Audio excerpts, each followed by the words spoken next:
ತೋರಿಸ್ತೀನಿ, ಗೇಮಲ್ಲಿ ತೋರಿಸ್ತೀನಿ ಅಂತ ನಾನು ಗೇಮಲ್ಲೇ ತೋರಿಸ್ತೀನಿ.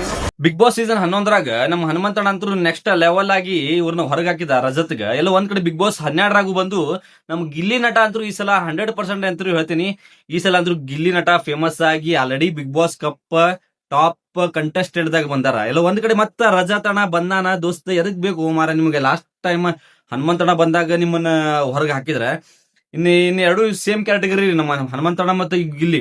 ಇವರೆಲ್ಲ ಹೆಂಗ್ ಗೊತ್ತೇನ್ರಿ, ನಕ್ಕೊಂತ ಮಾತು ಹೊಡಿತಾರೆ. ಗೊತ್ತಾಗ ಅಂದ್ರೆ ಹೆಂಗ ನಮ್ ಕಡೆ ಉತ್ತರ ಕನ್ನಡದಾಗ ಒಂದ್ ಭಾಷೆ ಅಂತಾರ, ಅಂದ್ರ ಚಪ್ಲಿನ ರೇಷ್ಮಿ ಬಟ್ಟೆದಾಗ ಹಾಕಿ ಹೊಡೆದ್ರೆ ಹೆಂಗಿರ್ತಲ್ಲ, ಅಂದ್ರ ಹೊಡೆದಂಗ ಹೋಗಿರ್ಬೇಕ.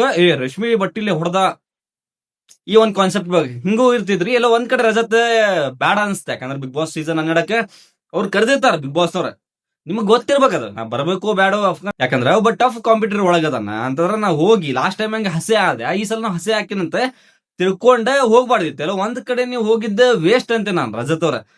ಟೋಟಲಿ ವೇಸ್ಟ್ ದೋಸ್ತ. ಯಾಕಂದ್ರ ಹನುಮಂತಣ್ಣ ಮುಂದೆ ನೀವು ಸೋತಿರಂದ್ರ ಇನ್ನ ಗಿಲ್ಲಿ ನಟನ ಮುಂದೆ ಸೋಲೋದಂತೂ ಈಸಿ. ಯಾಕಂದ್ರೆ ಹನುಮಂತಣ್ಣ ಬಾಳ್ ಟಫ್ ಹಾಕನ್, ನೆಕ್ಸ್ಟ್ ಲೆವೆಲ್ ಅಂತಂದ್ರ ಗಿಲ್ಲಿ ಅಣ್ಣ ಮತ್ತೆ ಇಬ್ರು ಸೇಮ್ ರೀ. ಅದ ಹೇಳಿದಲ್ಲ ಇವ್ರಿಬ್ರದು ಕಾನ್ಸೆಪ್ಟ್ ಒಂದೇ.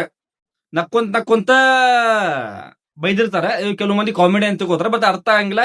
ಈ ಸಲ ಅಂತೂ ರಜತ್ ಅಣ್ಣ ನೀವು ಹೋಗಿದ್ದ ವೇಸ್ಟ್. ಯಾಕಂದ್ರೆ ಬಿಗ್ ಬಾಸ್ ಸೀಸನ್ 11ರಾಗ ಏನು ಮಾಡ್ಕೊಳಕ್ ಆಗಿಲ್ಲ. ಸೊ ಬಿಗ್ ಬಾಸ್ ಸೀಸನ್ 12ರಾಗಂತೂ ಏನು ಮಾಡ್ಕೊಳಕ್ಕೂ ಆಗಲ್ಲ. ಯಾಕಂದ್ರೆ ಬಿಗ್ ಬಾಸ್ ಸೀಸನ್ 12ರದ್ದು ವಿನ್ ಆಗೋದ ಗಿಲ್ಲಿ ನಟ ಅಂತ ಹೇಳಕ್ ಇಷ್ಟಪಡ್ತೀನಿ.